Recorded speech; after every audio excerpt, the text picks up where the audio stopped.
할아버지는 슬하에 이남 1녀를 두고 있습니다. 이들 중에 건물을 증여받았다고 주장하는 사람은 큰아들의 첫째 아들, 즉 이 집안의 장손이었습니다.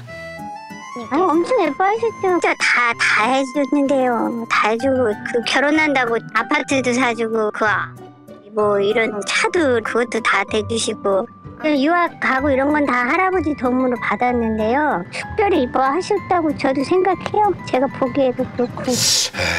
6살부터 할아버지 내가 한 집에 사셨네. 때도 한 집에 꼭 같이 데리고 등산도 댕기고 진짜 손자지만 아들보다 더 가깝게 그렇게 참은 애기 둘이 길렀는데 통장을 관리를 했죠. 그 인감에 대해서 손자기 때문에 지가 가지고 나쁘게만 쓰지 않으면은 괜찮을 거다 그렇게 믿었죠.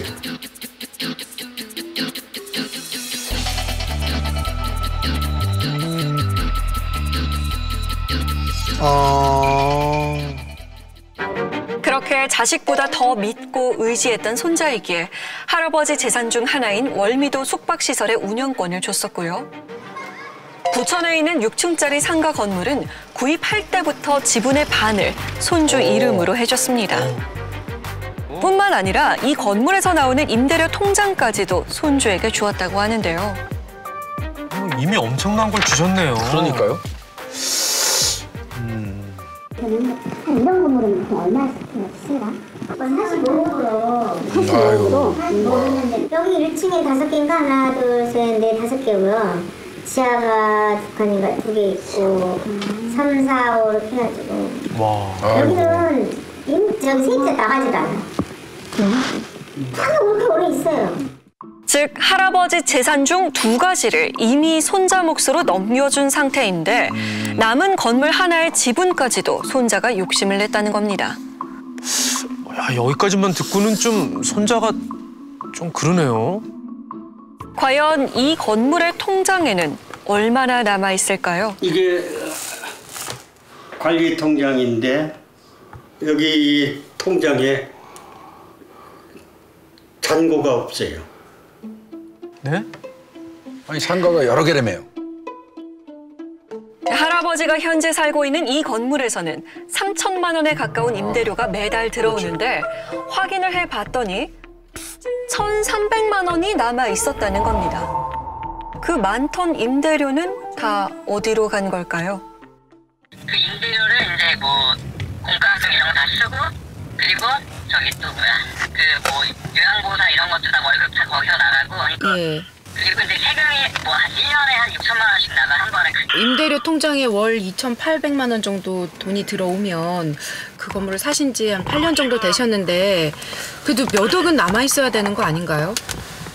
아무리 이제 공과금이나 세금이나 생활비가 많아도. 그렇지. 네. 절대 말이 안 되지. 예. 그 내역은 뭐 다 내역이 통장에 다 찍혀 있어요. 그거를 뭐 제가 피디님한테 자세히 뭐 어디 썼다 말씀드린 건 바뀐 상황이지만 예. 그 통장 내역에 다 찍혀 있어요. 그거는. 뭐 제가 그걸 어떻게 할 수가 있는 상황이 아니에요. 그래서 할아버지는 은행에 확인하러 가봤습니다. 8년간 통장 내역을 모조리 다 뽑아봤는데요. 총 101장 분량의 통장 거래 내역을 좀 더 면밀히 살펴보기로 했습니다. 8년치. 엄청나네. 과연 이 돈은 어디에 쓰였을까요? 진짜 궁금한데요. 여기 이제 카드 대금 낸 것들이 좀 많이 있거든요. 근데 할아버지는 카드를 쓰지 않으시거든요. 카드 대금으로 수시로 이제 몇백만 원씩 빠져나가거든요. 7,500만 원이 이제 여기서 뭉치돈이 딱 빠져나가거든요. 내가 할아버지는 모르세요. 7,500만 원? 네. 그 외에 이제 그 현금으로 100만 원씩 찾아간 부분들, 네. 출금한 장소가 이제 손주가 사는 곳 주소거든요. 그게 굉장히 자주 있습니다.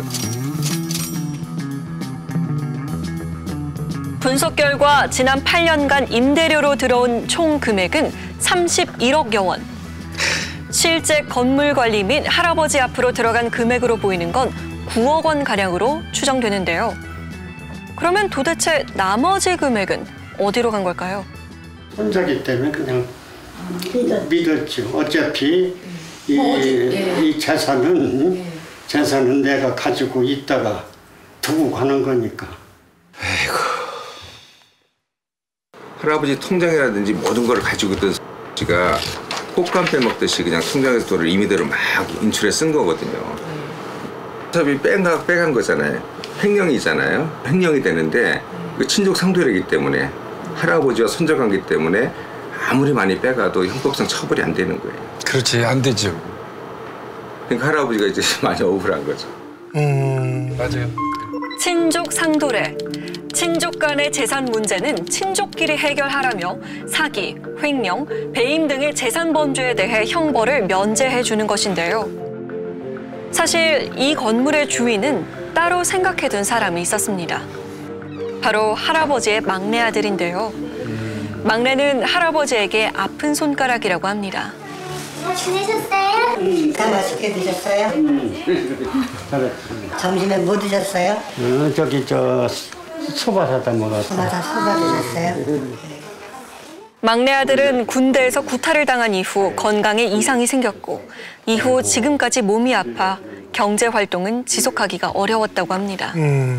그래서 할아버지가 아픈 손가락이라고 하시는군요. 또한 막내 아들은 결혼도 늦게 했지만 뒷바라지해야 하는 어린 자녀가 셋이나 되다 보니 할아버지 입장에서는 아픈 아들이 저 손자들을 어찌 키울까 걱정이 되셨던 겁니다. 저희 애들 얼마나 잘생기고 이쁜데요. 저는 살 길이 있으면은 지 삼촌은 살 길이 없다니. 삼촌이 가져가야 될 거를 지가 뺏어가면은 가져가는 게 아니라 뺏어가는 거거든요. 뺏어가면은 삼촌이 어떻게 돼요? 이미 많이 줬잖아요. 많이 줬잖아요. 도대체 왜 그렇게 했을까? 손자 부부에게 물어봤습니다. 할아버지가 증여 의사가 있으셨나요? 할아버님이 저한테 지시를 하신 거예요. 제가 할아버님 모시고 네. 그 은행에 가서 은행 그 변호사, 뭐 직원, 뭐 세무사 이렇게 해가지고 할아버님이 이제 뭐 증여를 이렇게 하고 재산을 이렇게 나누고 싶다라고 이제 말씀하신 그것도 있거든요. 할아버지를 모시고 가서 작성했다는 증여 계약서. 이 증여 계약서 때문에 건물의 반이 넘어가게 된 것인데요. 도대체 어떻게 된 일인지 증여 계약서를 쓴 변호사 사무실을 직접 찾아가 봤습니다. 아니, 할아버지가 오죽 답답했으면 직접 가셨을까요? 자, 바로 이분이 증여 계약을 진행했던 담당자라고 하는데요. 전혀 이게 그냥 우리 단독으로 한 거예요. 그런데 여기 와서 그런 의논이 있었는지 우리가 온 거는 그것 때문에 온 거예요. 서류가 전부 날인이 돼갖고 왔었어요. 저하고는 모르는 거고. 할아버지 손자를 모른다고 합니다. 사람 없었다는 얘기네요. 증여 관련해서 얘기가 나온 거는 혹시부터 얘기가 나온 게 아니라 그러니까 의뢰를 한 사람은 손자와 결혼한 손주 며느리라는 겁니다. 그녀는 은행원이라는데요. 그 증여 서류를 네가 아니고 네가 제출했다는. 그러니까 모든 장소는 여의도 지정 공간 내에서 이루어진 거거든요. 증여할 때 필요 서류가 뭐냐고 이제 물어봤었고요. 네네네. 그럼 당연히 이제 뭐 어떤 부분에 대해서 그 필요 서류는 안내를 해드렸었고, 이제 서류상에 이제 좀 이상이 없었고, 그래서 이제 진행했었죠. 할아버지가 내가 주겠다라는 그런 의사를 분명히 밝힌 적이 있었는지 그렇게 얘기하니까. 그 증여자한테 들은 거가 확인된 게 없죠. 야, 그런데 어떻게 저럴 수가 있죠? 근데 어떻게 이게 날인돼 있으니까, 전부 날인돼 있으니까 동의서 같은 게.